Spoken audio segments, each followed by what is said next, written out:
Chapter 4. When my mom was 17, her father received an assignment in Germany. He had reached elevated levels of frustration as he could never get a rise out of her nor break her. As he pushed, she only became more depressed and withdrawn. My grandpa Lorenzo decided the best way to crack my mom was to check her into the psychiatric ward at the army base. My dad was 22 years old and a counselor in the army. He was interested in medicine but didn't have the internal motivation pushing him towards a college degree, so he had joined the army and served for a few years. He was a few months away from becoming a civilian again when this shy, beautiful girl walked into his office. She poured her heart and soul out to him. Nobody had listened to her before. Drawing had been one of her only outlets. My dad was an empathetic man, sensitive and caring. He was moved by my mom, and as they spent more time together, they fell in love. It did not seem to cross his mind that this relationship might be doomed. Her still so young and troubled, he was a man driven by romantic notions.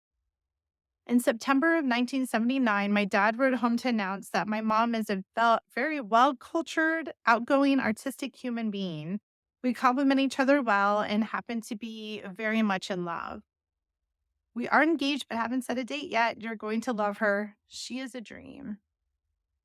My grandma Emma told me that my dad was a different person after he joined the army, not because of the institution itself, but because that's around the time he started to heavily use drugs.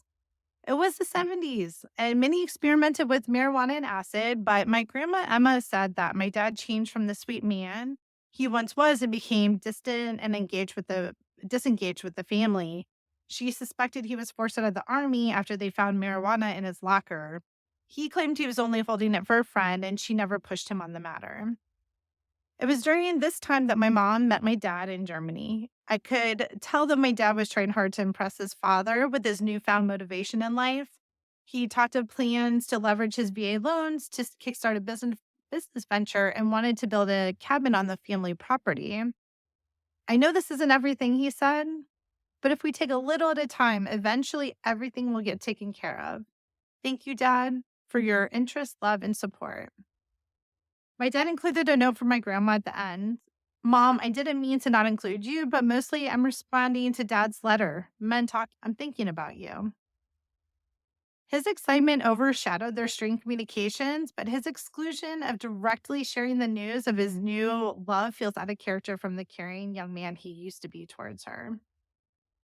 My grandpa Lorenzo and mom returned to Virginia as my dad's enlistment came to an end. My dad made plans to drive from Virginia to pick up my mom and take her to Ohio, where they would begin their life together. By this time, I was a tiny nugget in my mom's womb, and preparations for their wedding were underway.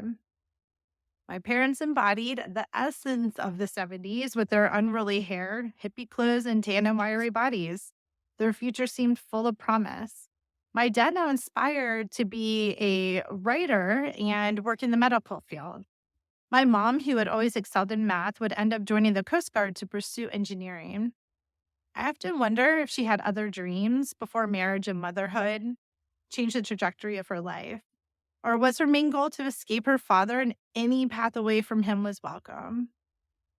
My parents were married by Justice of the Peace on February 29th, a leap year. A small reception was held in the GAR Hall, a historic meeting place for the Grand Army of the Republic, and social gatherings dating back to the late 1800s for social activism and historical events.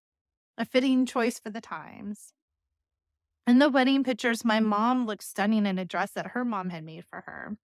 It was floor length with delicate lace sleeves, the veil attached to a white sun hat. She clutched a handful of pink and white daisies, and her slate baby bump showed when she turned to the side. My dad wore a black tuxedo, an oversized bow tie, and neatly trimmed mustache. His grin was almost as big as his hair as he lightly put his hand on my mom's back as they entered the building. The wedding was small and had minimal attendance. At the reception, a three-tiered wedding cake sat on a table in the front. The plastic bride and groom looked happy and hopeful.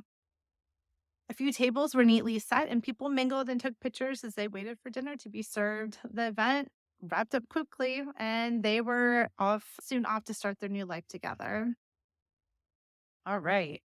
So, a couple of things about this one. I just wanted to give, well, I guess the past few chapters, just a bit of background of who they were before they met, or I guess even about their parents, who they were before they met, and then how they were coming together. It seemed like really romantic. And if I was watching this show on Netflix or a movie was going to come out, I'd be pretty invested and wanted to see where the journey would take them. So the information that I have from this is I have this letter that my dad had sent his parents, my grandparents. It's um he even puts on the back the date, 71 days left. He's counting down. It's from the Army Postal Service. It's has the stamp and everything. And yeah, my grandmother saved this letter. I think she sent it to me just a few years. Didn't see this for a long time, actually, even after the box of stuff she ended up giving me in my 30s. But this had been new to me. I think she dug this up when I was starting to do more research for my book.